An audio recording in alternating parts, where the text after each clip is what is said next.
ఓం నమ శివాయ శ్రీమాత్రే నమః. మిత్రులకి శ్రీభిలాషులకి అలాగే నన్ను ఎంతగా ఆదరిస్తున్న యూట్యూబ్ ప్రేక్షకులందరికీ కూడా పేరు పేరు ధన్యవాదాలు.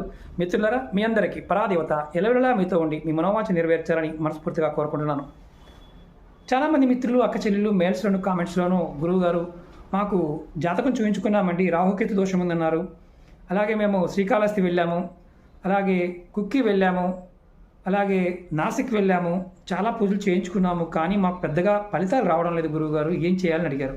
ఈరోజు ఈ షార్ట్ వీడియోలో అత్యంత ప్రభావవంతమైన రాహుకేతు ప్రభావాన్ని తగ్గించుకునేది, అలాగే ఈ ఉపాయం చేయడం వల్ల పితృదేవతలు కూడా ప్రసన్న చెందుతారు, ఖచ్చితమైన అద్భుతమైన మార్పులు వస్తాయి. ఈ ఉపాయం చేయడం వల్ల ఏం చేయాలంటే, ప్రతి ఆదివారం రోజున పంచదార, బియ్యపిండి, మినపపిండి ఈ మూడు కలిపి నల్ల చెమ్మలకి ఆహారంగా వేయండి. ఇలా ప్రతి ఆదివారం చేస్తూ ఉంటే మీ జాతకంలో రాహుకేతు దోషం తొలగిపోతుంది, అలాగే పితృదోషాల యొక్క ఇబ్బందులు కూడా తొలగిపోతాయి. ఓం నమః శివాయ శ్రీమాత్రే నమః.